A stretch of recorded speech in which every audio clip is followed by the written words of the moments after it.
Hello, నేను మీ CS రావు. Chief సెక్రటరీగా ఉన్నటువంటి జవహర్ రెడ్డి సెలవు మీద వెళ్ళిపోయారు. ఆయన ప్లేస్లో నీరవ్ ప్రసాద్ని ఆంధ్రప్రదేశ్ ప్రభుత్వం నియమించింది. ప్రస్తుతం ఎన్నికల కమిషన్ ఆధ్వర్యంలో ఉంది కాబట్టి ఎన్నికల కమిషన్ నిర్ణయం తీసుకుంది, గవర్నర్ ఆమోదించారు. ఇప్పుడు చీఫ్ సెక్రటరీగా నీరవ్ కుమార్ ప్రసాద్ బాధ్యతలు స్వీకరించారు. ఇంతకీ నీరవ్ కుమార్ ప్రసాద్ ఎవరు, ఆయన ప్రొఫైల్ ఏంటి అనేది ఒకసారి చూద్దాం. నీరవ్ కుమార్ ప్రసాద్ ఐఏఎస్ 1987 బ్యాచ్కి సంబంధించినటువంటి సీనియర్ ఐఏఎస్ అధికారి. ఆయన పశ్చిమ గోదావరి జిల్లా అసిస్టెంట్ కలెక్టర్గా ఆయన కెరీర్ని ప్రారంభించారు. తొలి పోస్టింగ్ కూడా ఆయనకి పశ్చిమ గోదావరి జిల్లా అసిస్టెంట్ కలెక్టర్గా లభించింది. ఖమ్మం, చిత్తూరు జిల్లాల కలెక్టర్గా విధులు నిర్వహించారు. అప్పటి నుంచే చంద్రబాబు నాయుడికి పరిచయస్తుడు ఆయన, ఐఏఎస్ కాబట్టి చిత్తూరు జిల్లాలో కూడా పనిచేశారు కలెక్టర్గా. ఖమ్మం, చిత్తూరు జిల్లాల్లో పనిచేసి ఆయన గుడ్ ట్రాక్ రికార్డును కలిగి ఉన్నారు. పరిశ్రమలు, ఫిషరీస్ శాఖల కమిషనర్గా కూడా పనిచేశారు. పరిశ్రమలు చాలా ఇంపార్టెంట్ శాఖ, ఫిషరీస్ శాఖల కమిషనర్గా ఆయన పనిచేసిన అనుభవం కూడా ఉంది. తెలుగుదేశం పార్టీ ప్రభుత్వంలో రోడ్లు, భవనాలు, టూరిజం, కార్మిక శాఖల స్పెషల్ చీఫ్ సెక్రటరీగా ఆయన పనిచేశారు 2014 అలాగే 19 మధ్యలో.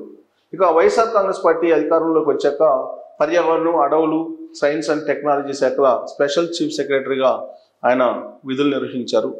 అటు వైఎస్ఆర్ కాంగ్రెస్ పార్టీ ప్రభుత్వంలో కానీ తెలుగుదేశం పార్టీ ప్రభుత్వంలో కానీ వివాద రహితునిగా ఆయనకి పేరుంది.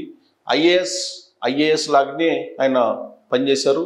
ఎక్కడ ఎవరికి కొమ్ముగాయకుండా పనిచేసినటువంటి ట్రాక్ రికార్డ్ నీరవ్ కుమార్ ప్రసాద్కి ఉంది.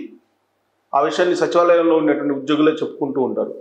విచిత్రంగా 2019లో ఎల్వి సుబ్రహ్మణ్యం బదిలీ తర్వాత ఇన్ఛార్జ్ సిఎస్గా అప్పట్లో నీరవ్ కుమార్ ప్రసాద్ కొన్ని రోజుల పాటు జగన్మోహన్ రెడ్డి చీఫ్ సెక్రటరీగా పనిచేశారు. జగన్మోహన్ రెడ్డి ముఖ్యమంత్రి అయిన తర్వాత 2019లో జగన్మోహన్ రెడ్డి సీఎం అయ్యే నాటికి ఎల్వి సుబ్రహ్మణ్యం చీఫ్ సెక్రటరీగా ఉన్నారు.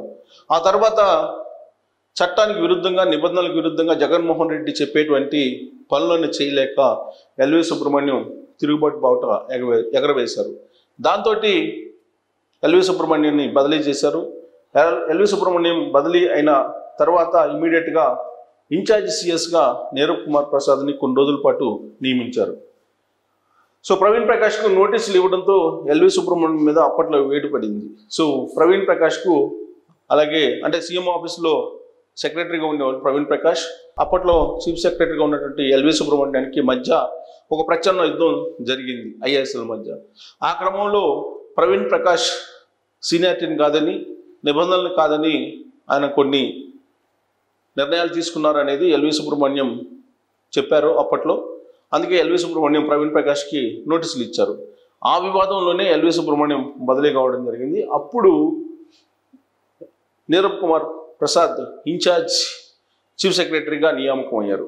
2020లో సిసిఎల్ఏ పదవికి ఆయన వెళ్ళారు. 2020లో అంటే ఇన్ఛార్జ్ చీఫ్ సెక్రటరీ నుంచి సిసిఎల్ఏ పదవికి వెళ్ళారు. సిసిఎల్ఏ పదవి అనేది చాలా focal post, so important post కూడా. సో అత్యంత ప్రాధాన్యత కలిగినటువంటి పోస్టులకి ఆయన్ని బదిలీ చేయడం జరిగింది. సిసిఎల్ఏకు చీఫ్ సెక్రటరీ పదవి ఇవ్వడం ఆనవాయితీ. జనరల్గా చీఫ్ సెక్రటరీ అనేది హోదా సిసిఎల్ఏకి ఉన్నారని అంటే చీఫ్ సెక్రటరీ హోదా ఉంటుంది. సో కాబట్టి చీఫ్ సెక్రటరీ పదవి ఇవ్వడం అనేది ఆనవాయితీ. సో నీరవ్ కుమార్ కంటే 3 ఏళ్ళు జూనియర్ జవహర్ రెడ్డి అయినప్పటికీ కూడా ఆయన జవహర్ రెడ్డికి చీఫ్ సెక్రటరీగా ఇస్తూ జగన్మోహన్ రెడ్డి నిర్ణయం తీసుకున్నారు. 2022లో పర్యావరణం, అడవులు, సైన్స్ అండ్ టెక్నాలజీ శాఖల స్పెషల్ చీఫ్ సెక్రటరీగా ఈయన నియామకం అయ్యారు 2022లో. ఆ తర్వాత ఏపీ క్యాడర్లో senior most IAS Neerabh Kumar ప్రసాద్కి పేరుంది. ప్రస్తుతం ఉన్నటువంటి ఐఏఎస్ల్లో సీనియర్ మోస్ట్ ఐఏఎస్ అధికారి నీరవ్ కుమార్ ప్రసాద్. ఆయన ఏపీలో ఎన్డీఏ కూటమి అధికారంలోకి రావడంతో అయితే జరిగింది. ఆ క్రమంలో విజయానంద లేదా నీరవ్ కుమార్ ప్రసాద్ అంటే సీనియర్ మోస్ట్ ఐఏఎస్గా పేరున్న వివాద రహితునిగా ఉన్నటువంటి ట్రాక్ రికార్డ్ తోటి నీరవ్ కుమార్ ప్రసాద్ని ఇప్పుడు చీఫ్ సెక్రటరీగా చేశారు.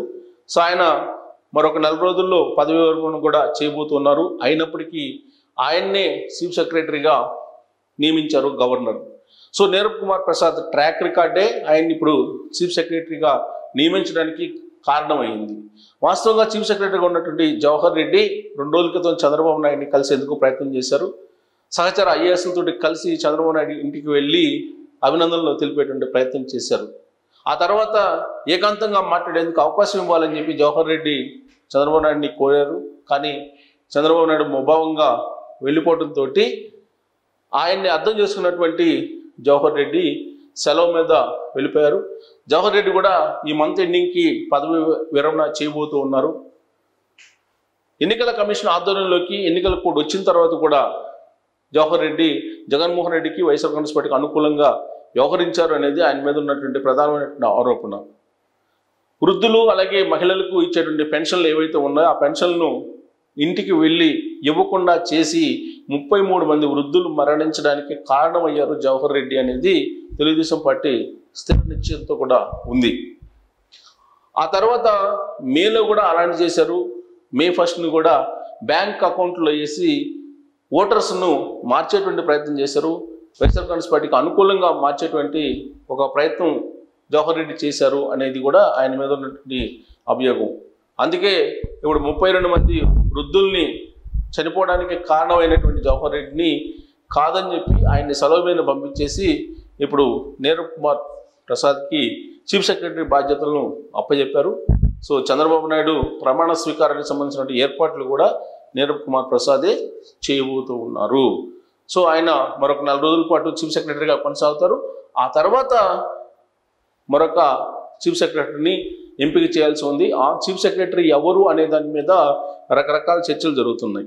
రాయలసీమకు సంబంధించినటువంటి ఒక సీనియర్ ఐఏఎస్ని చీఫ్ సెక్రటరీగా నీరబ్ కుమార్ తర్వాత నియమించడానికి ఇప్పటి నుంచే వ్యూహాలు పండుతూ ఉన్నారు.